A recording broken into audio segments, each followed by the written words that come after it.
12절부터 19절 말씀 보겠습니다. 사무엘상 1장 12절부터 19절입니다. 18절입니다. 18절까지 보겠습니다.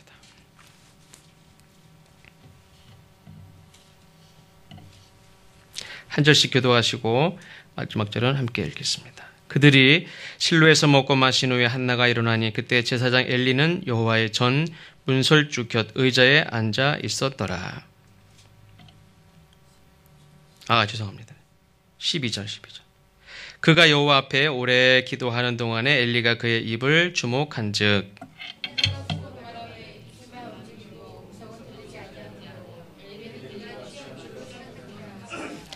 엘리가 그에게 이르되 내가 언제까지 취하여 있겠느냐 포도주를 끊으라 하니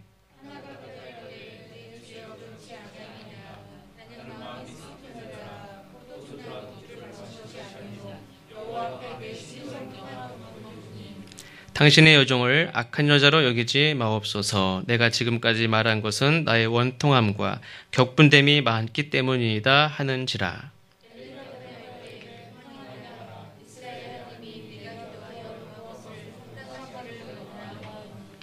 이르되 당신의 여종이 당신께 은혜 입기를 원하나이다 하고 가서 먹고 얼굴에 다시는 근심빛이 없더라. 아멘.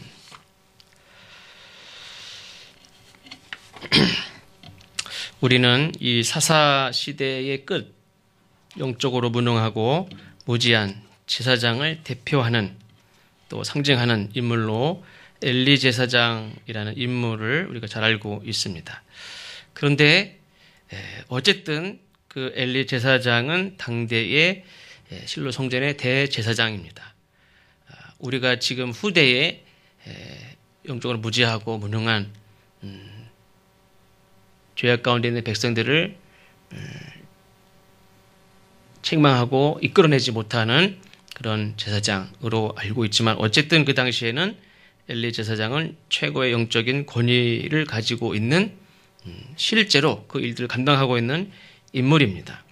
모든 백성들이 그 앞에서 머리를 숙이고 그 명령에 따라서 제사를 드리고 물론 그 제사를 하나님께서 받으시는지는 이제 별개의 문제지만 이 대제사장 엘리와 지난번 우리가 보았듯이 족보를 보면 배경도 별로 없고 하는 그런 집안의 한 여자, 게다가 아들도 없는 여자, 다시 한번 확인해서 말씀드리면 남자도 아닌 여자가 대제사장과 대화를 할 수 있는 기회를 갖는 것은 거의 없습니다. 그런데 이 엘리 제사장과 한나의 대화가 시작이 됩니다. 어떻게 시작이 되느냐? 한나가 엘리 제사장에게 상담 요청을 한 것도 아니고 기도 제목을 가지고 기도 부탁을 한 것도 아니고 엘리 제사장이 지나가는데 한 여자의 행동이 좀 걸음걸이도 힘이 없고 넋이 나간 것 같고 중얼중얼거리고 하는 거니까 딱 보니까 술 취한 거예요. 근데 잘못 판단한 거죠. 잘못 판단하여 책망을 하면서부터 대화가 시작이 됩니다. 비록 영적으로 무지한 엘리 제사장의 오해 또 책망으로 시작된 대화지만 그 대화의 끝은 이 수없이 성전을 찾아왔다가 번번이 아주 근심을 하며 그 또 다른 부인하고 늘 싸우며 고통당하며 괴로운 마음으로 집으로 돌아갔던 그 한나, 또 성전을 찾아오고 고민하며 돌아가고 성전을 찾아와서 또 기도하지만 또 싸우고 돌아가는 그런 걸 반복하는 이 한나의 모든 고민이 오늘 끝이 납니다. 이 엘리 제사장의 오해, 책망으로 시작된 대화지만 그 대화를 통해서 모든 고민이 다 끝이 납니다. 어떻게 이렇게 오해, 책망으로 인하여 분노의 살을 채피고 억울한 마음으로 또 다른 억울한 마음을 가지고 돌아갈 수도 있는데 어떻게 모든 고민이 끝나는 그런 대화가 될 수 있는지 살펴보겠습니다. 앞에서 말씀드린 바와 같이 엘리 제사장이 이 기도에 심취한 거죠. 하나의 기도에 심취한 하나의 모습이 여러 가지 있을 수 있지만 한나는 너무너무 간절해서 성전에 엎드려서 기도할 때도 물론이겠지만 이렇게 거닐면서도 그 기도가 계속 발걸음은 무릎 꿇었다가 일어나서 이렇게 돌아가고 있음에도 불구하고 계속 입에서는 중얼중얼 하나님 앞에 간절함을 계속 이야기하고 있는, 그 사람이 누가 지나가는지, 지금 어떤 일이 일어나는지 전혀 모르지만 자기 속에서는 그냥 하나님 앞에 간절한 이 기도를 가지고 중얼중얼거리면서 기도하는데, 그 한탄을 제사장은 술 취했다고 책망하는 것을 볼 수 있습니다. 근데 지난주에 말씀드린 것 같이 이 가정은 매년 의무가 아닙니다. 유월절도 아닌 그냥 의무가 아닌 그 가정의 화목을 위해서 하나님 앞에 드리는 그 제사를 자원하여, 그러니까 이 세상에 그런 가정이 별로 없습니다. 의무도 안 지키는 시대에 무슨 자원해서 하나님 앞에 예배를 드리고 예물을 드리고 서원을 합니까? 이런 가정이 있을 수가 없어요. 그럼에도 불구하고 이렇게 매년 성전을 찾아와서, 절기도 아닌데 찾아와서 온 가족이 와서 예배를 드리고 제사를 드리고 제물을 드리고 돌아가는 가정, 경건한 가정의 부인이면 알아차릴 만도 하잖아요. 그것도 한 해 이틀 오는 게 아니고 매년 온단 말이에요. 근데 제사장이 알아볼 만도 한데 몰라봐요. 경건한 가정의 부인인데도 몰라요. 상담한 적도 없다는 걸 알 수 있어요. 상담이라도 한번 해봤으면, 이 사람이 이런 고민이 있고, 경건한 남편의 비록 집안은 내세울 것도 없지만 그래도 이런 가정 찾아보기 힘들잖아요. 근데 이런 가정의 한 부인, 근데 자녀가 없어요. 불쌍하고 그것 때문에 괴로워요. 한번 얘기라도 해봤으면 아는데 모르는 거예요. 근데 어떻게 성전의 뜰을 이렇게 거니는 여인을 힘없이 중얼거리는 그 행동 하나에 술 취했다라고 판단할 수 있을까? 힘없이 중얼거리는 사람이 있다고 가정을 해도 그 사람이 지금 어디에 있는가에 따라서 판단이 달라질 수 있지 않습니까? 술집 앞에서 그냥 문 열고 나온 지 얼마 안 됐어요. 그래가지고 막 일어나지 못해가지고 이렇게 중얼중얼거리고 있으면 분명 술 먹은 거라고 판단할 수도 있죠. 이런 예화가 좀 적절하지 않을 수도 있는데, 어떤 분이 화장도 평소보다 좀 진하고 그냥 옷을 쫙 빼입고 밤마다 나간다. 그럼 조금 이렇게 이상하다. 그럴 수도 있죠. 근데 화창한 주말에 토요일 날 아침 먹고 다 멋을 내고 나가요. 그럼 결혼식 가나 보다. 이렇게 생각할 수도 있죠. 그 상황에 따라서, 자리에 따라서 달라요. 여기 작전동도 보니까 그렇더라고. 이게 이쪽에가 구청인가요? 구청도 있고 무슨 이마트도 있고 무슨 회관도 있고 막 그런데 이쪽엔 다 모텔들만 있더라고. 그래서 그 CGV 있는데 그 맞은 뒤편에 보면 다 골목이더라고. 가지고 한번 이쪽에 내려주고 이렇게 돌아오는데, 아침인데 돌아오는데 어디를 쫙 빼입고 이렇게 뭘 메고 막 이러고 나와요. 제가 그런 의심하면 안 되지만,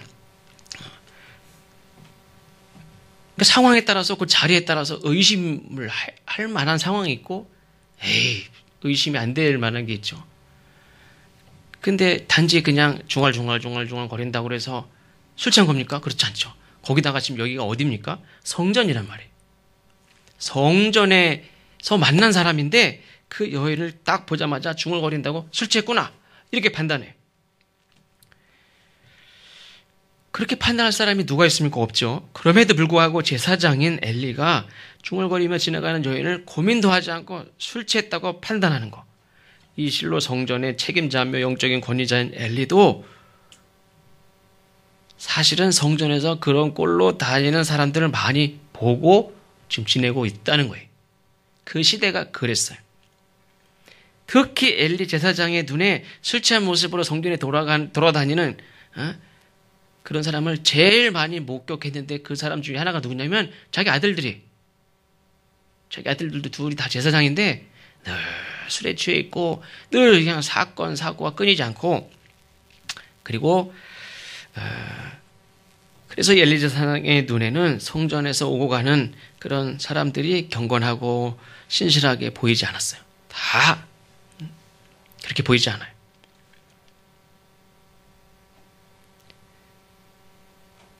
물론 이제 자기 스스로 이제 매일매일 악한 일을 한 그런 제사장은 아니지만, 죄악에 관영하고 모든 사람들이 영적인 권위에 기쁨으로 순종하지 않고 자기 속에는 옳은 대로 하는 그런 시대의 끝에 하나님의 뜻대로 살려고 고민하고 뭐 그렇게 살려고 했는지 모르겠습니다. 근데 엘리 제사장 입장에서 보면 그런 신실하고 경건하고 하나님의 뜻에 말씀에 귀를 기울인 사람을 찾아보기가 어려워요. 모두 그냥 다 제멋대로고 다 술주정뱅이 들이고 성전에 온 사람들도 다 자기 유익을 위하여 복을 구하기만 하는 사람들이지 정말로 하나님의 뜻을 헤아리고 말씀을 들으려고 하는 자들이 영적 우리가 문정하고 무지하다고 해도 그 제사장이 봐도 그런 사람이 없어요. 그런 사람을 찾아볼 수가 없어요. 그러니까 그리고 성전에 돌아다니는 사람은 다 그냥 제사를 제대로 드리는 것보다도 엉망으로 드리고 그냥 막 먹고 막 마시고 그래가지고 다 그냥 술 취해서 돌아다니는 사람들이 막 대부분이에요. 그러니까 성전에 오는 사람들이 다 그런 사람들로 보여요.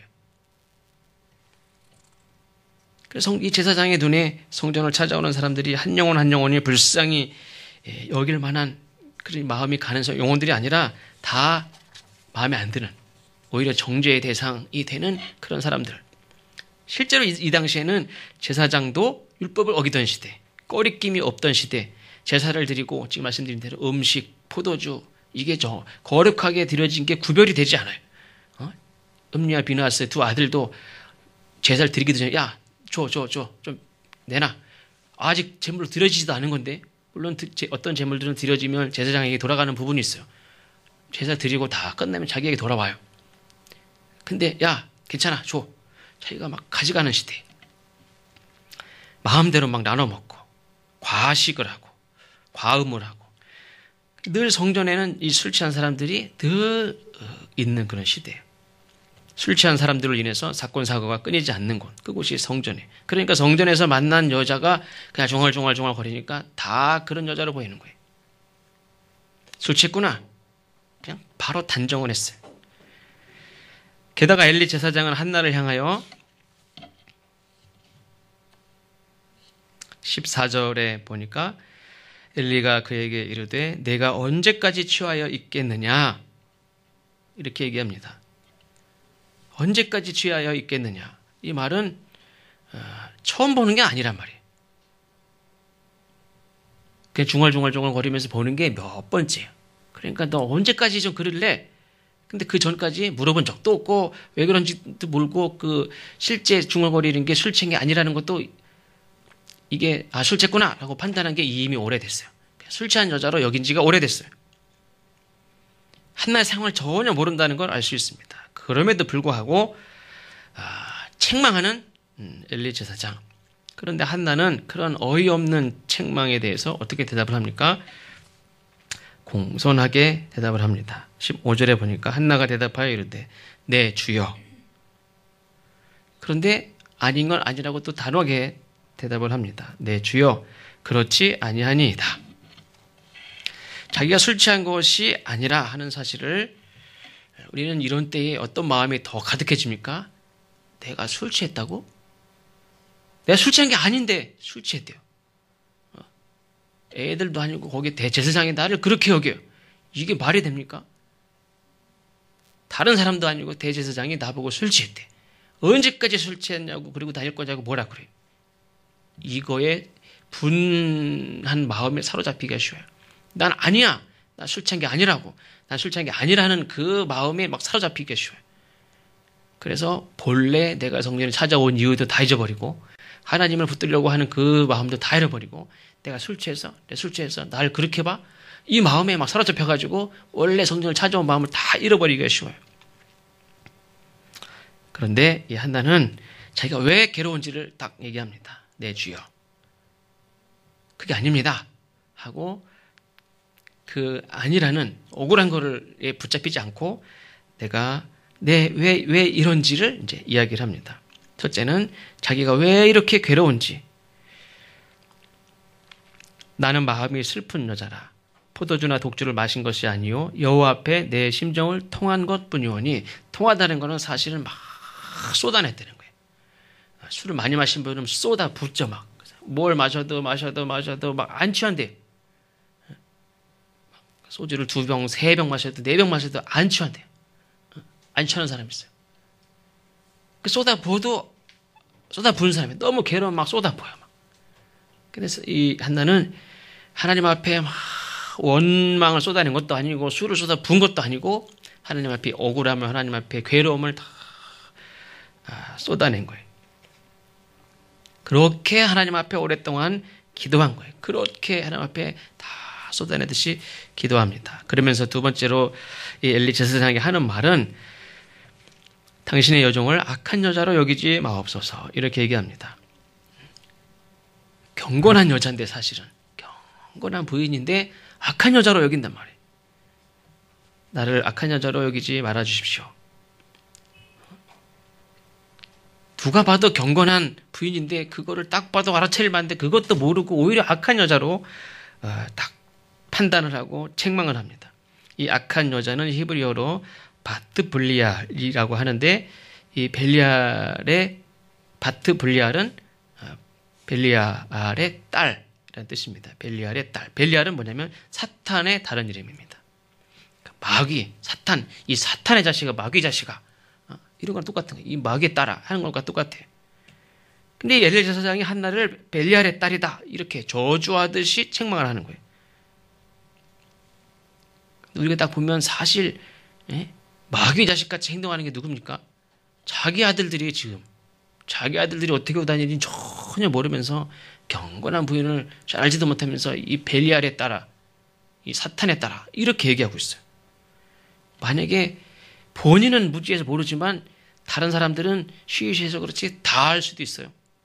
그 성전에 찾아오는 사람들은 당신 아들들이 어떻게 하고 다니는지 다른 사람은 다 알아. 당신만 모르지. 그럴 수도 있어요. 근데 그 사람이 정작 자기 보고 사탄의 딸이래.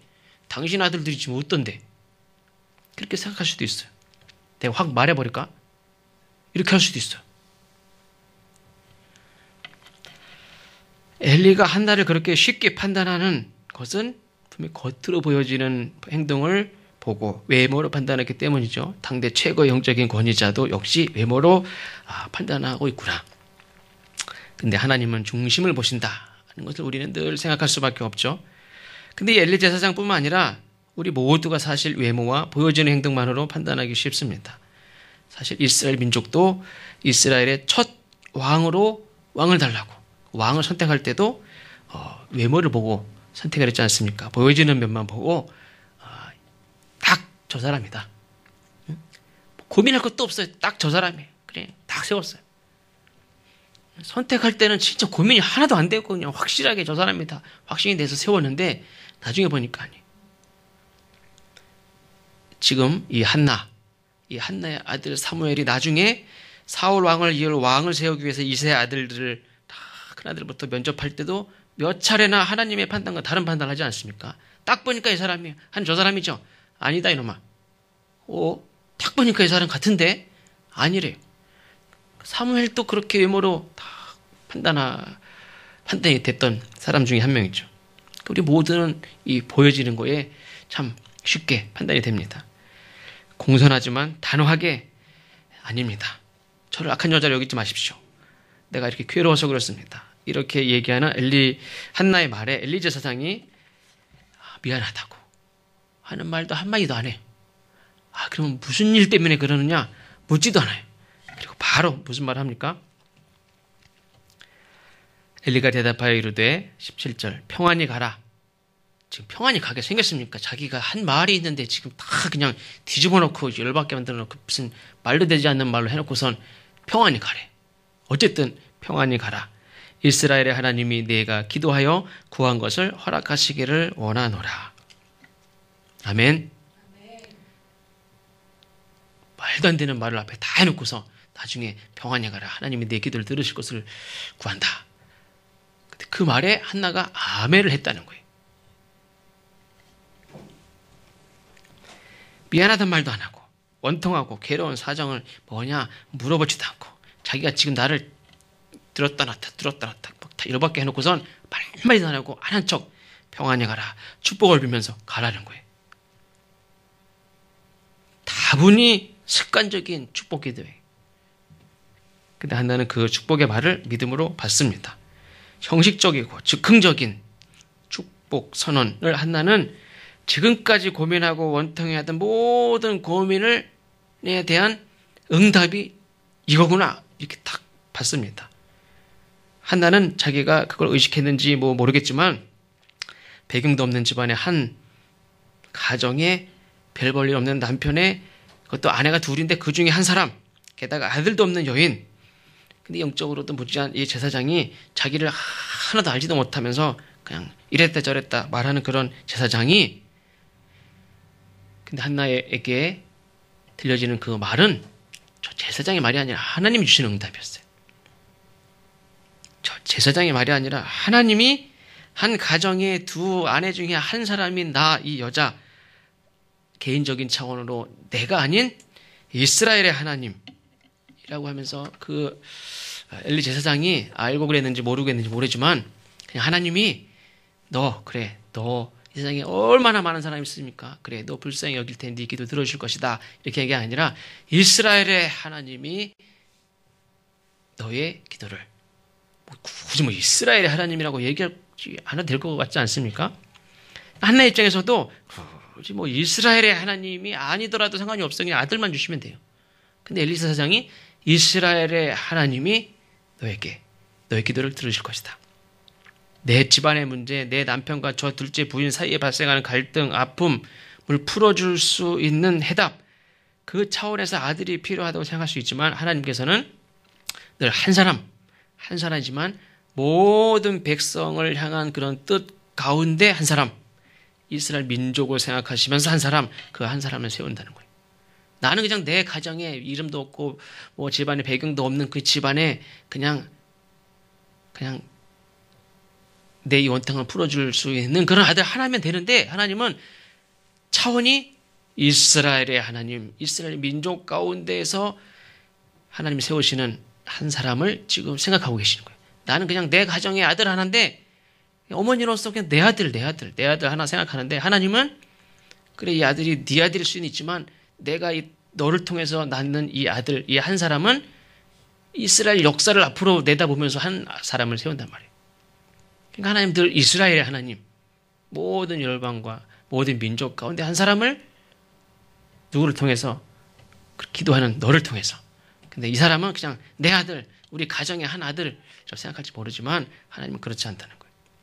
어머니 입장에서는 내 아들이지만 이스라엘의 하나님 대신 하나님의 입장에서는 그 한 사람이 한 여인의 아들 차원이 아니라 이스라엘이라는 민족적인 차원에서 이 역사를 앞으로 하나님이 어떻게 이제 지금까지 침묵하시던 하나님이 앞으로 이스라엘을 어떻게 하실까? 그래, 이렇게 하자. 하나님이 한나의 태를 닫으시고 계속 닫으시고 계셨던 하나님이 그 기회에 그래, 마음을 먹으셨어요. 근데 그 한 가정만을 생각한 게 아니라 이스라엘의 역사를 하나님의 역사가 분기점이 되는 이 시점에서 하나님은 이 아들을 생각하고 계시다 하는 거예요.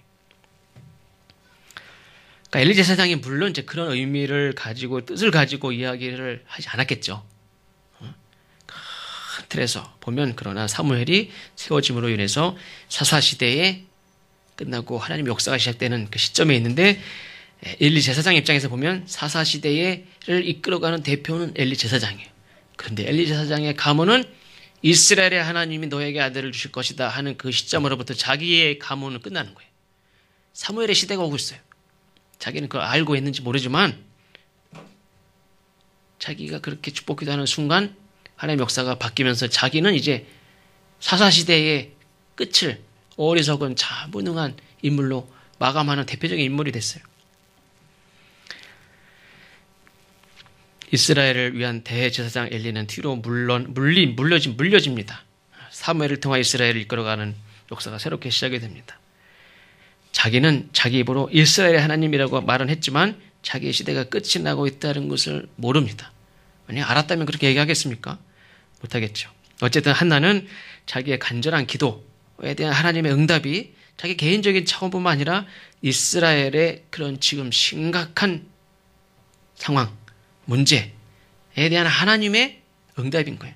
자기는 그냥 자기 집안에 자기 차원에서 아들을 달라고 했는지 모르지만 하나님은 이스라엘 역사를 이끌어가고 계신 동안에 잠깐 하나님이 탁 침묵하고 계셔요.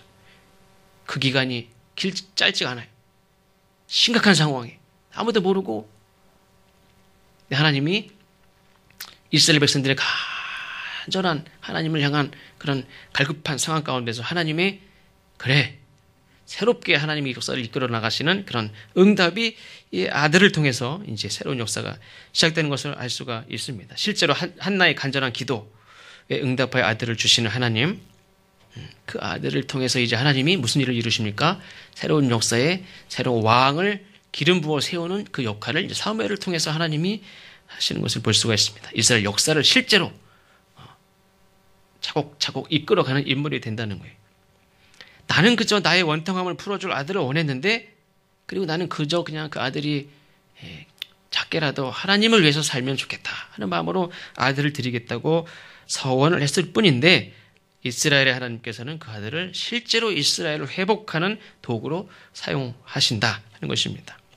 엘리 제사장의 오해, 성급한 오해, 판단, 무지한 책망으로 말미암아 분노에 쌓이고 절망에 빠지거나 더러워서 다시는 이 성전에 오지 않는다, 그렇게 할 수도 있는 상황이 발생했음에도 불구하고 한나는 어떻게 합니까? 그동안 간절하게 금식하며 매달렸는데 금식을 딱 끝냅니다.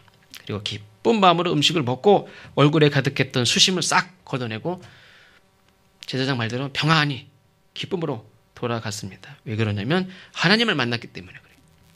겉으로 보여진 건 무능하고 무지하고 속을 다 뒤집어 놓는 여러 사람 실족하게 했을 그런 제사장을 만나고 돌아가는 건데, 하나는 누구를 만났습니까? 하나님을 만나고 돌아가요. 어떤 사람 미련하고 무지한 제사장을 만났다고 보여질 수 있지만, 하나는 그의 입을 통해서 나오는 축복의 선언을 믿음으로 받음으로 인해서 자기 자신을 복된 존재로 스스로 이끌어가는 거예요. 그거를 기분 나쁘다고 하고 탁 차면 그게 그냥 그걸로 끝이에요. 어떤 사람은 진심으로 빈 복도 걷어차는 사람이 있고, 어떤 사람은 그냥 형식적으로 빈 복도 아멘 하고 그걸 받아가지고 자기의 복으로 삼는 사람이 있어요. 하나님이 그 순간에 마음을 딱 굳히고, 그래 네 아들을 주고 네 아들을 통해서 내가 한번 해보자 하는 역사가 시작이 된단 말이에요. 어떻게 보면 복과 저주는 뭐 그럴듯한 말에 달려있다고 볼 수도 있지만 그렇지 않습니다. 자기 믿음에 달려 있습니다. 상황을 보면 엘리 제사장의 책망은 모든 소망을 잃어버리게 만드는 결정적인 그런 사건이라고 볼 수 있지만, 하나는 그런 상황에서 자기의 소망을 절대 잃어버리지 않았습니다. 어떻게 보면 그 상황에서 씨름하는 자가 쉽게 포기하지 않은 것과 마찬가지. 이 더러운 세상, 이제 성전도 다 썩었구나 이렇게 생각할 수도 있습니다. 다 필요 없다.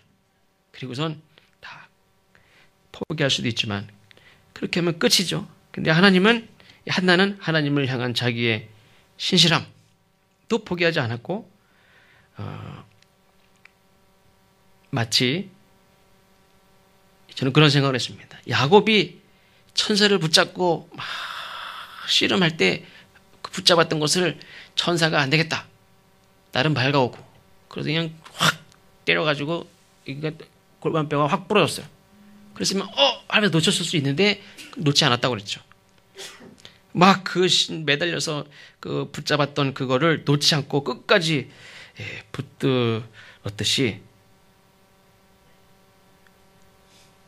그게 결정적인 상황일 수도 있죠. 그냥 매년 찾아와서 하나 앞에 구했는데 그 제사장의 말이 결정적으로 탁 놓칠 수 있는 순간이에요. 근데 그 순간에 놓치지 않았습니다.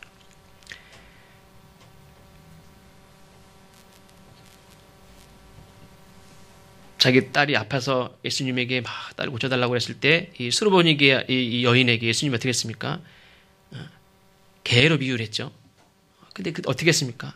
상에서 떨어지는 부스러기라도 그런 마음으로 이 한나는 그 얘기를 딱 들었을 때 다 필요 없어요. 다 던질 수도 있는 상황인데 거기에서 던지지 않고 끝까지 한 번 더 붙잡았습니다. 한나도 그렇게 그 씨름해서 포기하지 않았어요.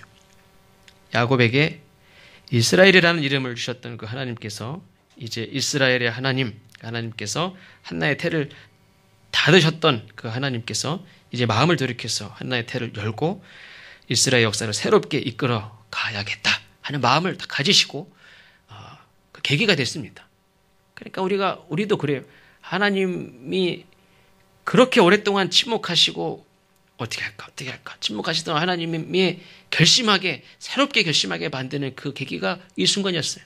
한나가 그리고 버릴 수도 있는 상황인데 끝까지 딱 붙잡았을 때 하나님이 그래, 너를 통해서 네 아들을 통해서 한번 해보자 하는 마음을 가지셨단 말이에요.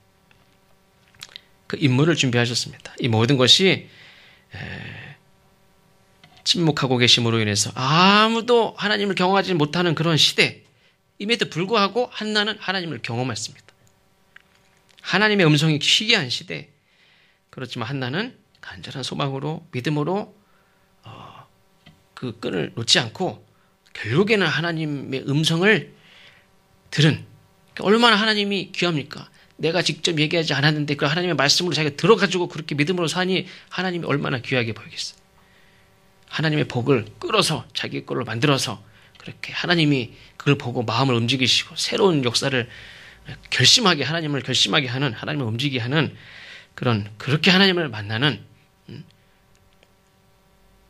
한나를 통해서 귀한 역사가 일어나듯이 우리가 어떻게 보면 이 시대도 진실한 하나님의 음성에 진실한 정말로 하나님의 음성이 어디에 정말 있는가 라고 회의감이 들 수도 있는 시대이지만 그럼에도 불구하고 우리가 실족할 수 있는 일들도 많이 경험하고 그럼에도 불구하고 우리가 그런 데에 사로잡히고 그런 데에 마음과 생각을 다 뺏기지 말고 그럼에도 불구하고 하나님의 말씀을 붙잡고 하나님을 새롭게 하나님을 우리에게 소망을 주시고 우리를 회복하게 하시고 우리를 도우시고 우리 함께 하시는 하나님으로 어떻게 보면 오버하는 걸 수도 있지만 그럼에도 불구하고 하나님 없이 우리가 살 수 있습니까? 하나님을 도와주십시오. 하나님을 이렇게 끌어당기는, 하나님을 붙잡고 늘어지는, 그러므로 인해서 하나님을 경험하는 우리 모두가 되시기를 주의 이름으로 축원합니다.